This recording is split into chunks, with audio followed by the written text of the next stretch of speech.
ಬಂದಿದ್ಯಾ ಮೀನಮ್ಮ ನೀನು? ಅಲ್ಲ, ಈ ಮರ್ಯಾದೆ ಅನ್ನೋ ಪದಕ್ಕೂ ನಿನಗೂ ಅದು ಎಷ್ಟು ಕಿಲೋಮೀಟರ್ ವ್ಯತ್ಯಾಸ ಇದೆ ಅಂತ ಹೇಳ್ಬಿಡಮ್ಮ. ನಾನು ನಮ್ಮ ಮಮ್ಮಿಗೆ ಹೇಳ್ಬಿಟ್ಟು ಕುಂಕುಮಾಭಿಷೇಕ ಮಾಡಿಸ್ಬಿಡ್ತೇನೆ. ಮಾತಾಡ್ದೆ ಸುಮ್ಮನೆ ಇದ್ದು ಬಿಡಿ. ಲೊಟ್ಟೆ, ಬೆಳಗ್ಗೆ ಬಂದ್ ಕೋಪಕ್ಕೆ ಎಲ್ರಿಗೂ ತಟ್ಟಟ್ ಬಿಸಾಕ್ಬೇಕು ಅನ್ಸ್ಬಿಟ್ಟಿತ್ತು. ಹೋಗ್ಲಿ ಪಾಪ ಪಾಪಜಿಗಳನ್ನ ಬಿಟ್ಟಿದ್ದೀನಿ ನೋಡ. ಈಗ್ಲೇ ಈ ಕ್ಷಣದಿಂದ ಮನೆ ಬಿಟ್ಟು ಹೋಗ್ಬಿಡು ಮೀನಮ್ಮ. ನನ್ ಗಂಡ ಬಂದ್ ಹೇಳಿ ಹೋಗ್ತೀನಿ.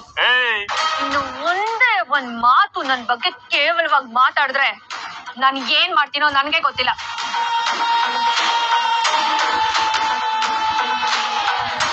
ಇವತ್ತು ಈ ಸೂರ್ಯಂಚಿನ ಬಲೆ ಆಡ್ತಿದ್ಯಲ್ಲ,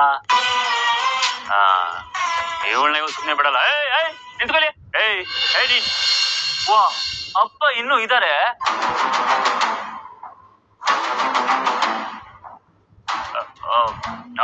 ಆಯ್ತಾಯ್ತಾಯ್ತು. ನಡಿ ನಡಿ ನಡಿ, ಮನೇನ ಆಚೆ ನಡೀತಾರೆ ನೀನು. ಯಾಕ ಕಡಿಕೆ ಬೆಳಿಗ್ಗೆ ಬಿದ್ದಿದ್ ಸಾಲಿಲ್ವಾ? ಅಪ್ಪಿ, ನೀನ್ ಬೆಳಗ್ಗೆ ಇದ್ರೆ ನನಗೆ ಹೊಡಿಯೋದು ಬಡಿಯೋದು ಇದ್ದಿದ್ದೆ. ಇವತ್ ಮಾತ್ರ ನನ್ನ ಪ್ರಾಣ ಹೋದ್ರು ಪರವಾಗಿಲ್ಲ, ಇವಳು ಪಾಠ ಕಳಿಸ್ತೀನಿ. 5 ಡಿಗ್ರಿ ಕಣ, ಪಾಠ ಕಲ್ತು ಅಭ್ಯಾಸ ಆಗಿ ಹೊರತು ಪಾಠ ಮಾಡಿ ನಿನಗೆ ಗೊತ್ತಿಲ್ಲ. ನಿನ್ನ ಆಮೇಲೆ ವಿಚಾರಿಸ್ಕೋತೀನಿ ಕಣ. ಮೀನಾ, ಆರತಿ ಮಾಡಮ್ಮ. ಇವಳು ಆರತಿ ಮಾಡೋದ್ ಬೇಕಾಗಿಲ್ಲ.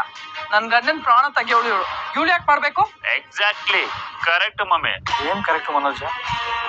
ಇಷ್ಟು ದಿನ ನೀನ್ ಏನೇ ಮಾಡಿದ್ರು ಮಗ ಅಂತ ನಾನು ಸುಮ್ಮನೆ ಇರ್ತಿದ್ದೆ. ನೋಡು ಮನೋಜ, ಕರ್ಮ ಅಂತ ಒಂದಿರುತ್ತೆ, ಅದು ನಮ್ಮ ಬೆನ್ನ ಹಿಂದೆನೆ ನಿಂತಿರುತ್ತೆ. ನಿನ್ನ ತಪ್ಪುಗಳಿಗೆ ಶಿಕ್ಷೆ ಕೊಡಕ್ಕೆ ಯಾವುದೋ ಒಂದು ರೂಪದಲ್ಲಿ ಬಂದೇ ಬರುತ್ತೆ ಕಣ. ಒಂದು ಹೆಣ್ಣನ್ನ ಅವಳ ಕೈ ತಿಂದ ಅನ್ನನ ಮರೆತು ಅವಳನ್ನ ಅವಮಾನ ಮಾಡ್ತಾ ಇದೆಯಲ್ಲ, ಈ ಕರ್ಮ ನಿನ್ನ ಬಿಡಲ್ಲ. ಅಲ್ಲ, ಇವ್ನು ಏನ್ ತಪ್ಪು ಮಾಡಿದಾನಂತೆ ಇವನನ್ ಕರ್ಮ ಬಂದ್ ಕಾಡುತ್ತೆ? ಅದ್ ಯಾವ ಕರ್ಮ ಬಂದ್ ಕಾಡುತ್ತೋ ನಾನು ನೋಡ್ತೀನಿ. ಬರ್ಲಿ ಬಿಡಿ, ಕೊಡಿಲಿ. ಇರೇ ಕರ್ಮ ಬರುತ್ತೋ ಇಲ್ಲೋ ಗೊತ್ತಿಲ್ಲ, ಆದ್ರೆ ತಾರ ಬಂದಿರೋದು ಮರ್ತೋದ್ಯಾ?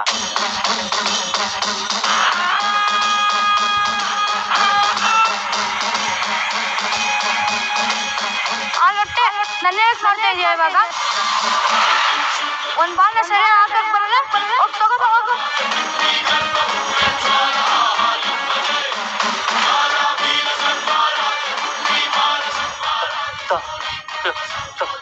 ತಾರಣ್ಣ, ನನ್ನ ಪ್ರಾಣ ಕಾಪಾಡಿದ ದೇವತೆ ಅಮ್ಮ ತಾರಾ.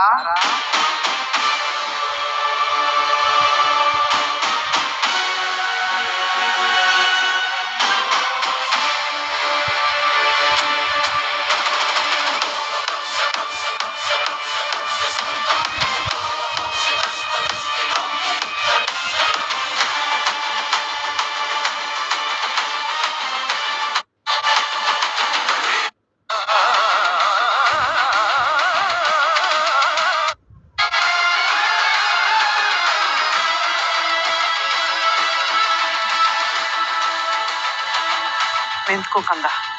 ಸುಮ್ನೆ ಯಾಕಿದೆಲ್ಲ ತೊಂದ್ರೆ? ನನ್ನ ಮಾಂಗಲ್ಯನ ಕಾಪಾಡಿ ದೇವತೆ ಕಣಮ್ಮ ನೀನು. ನೀನ್ ಸುಮ್ಮನಿರು.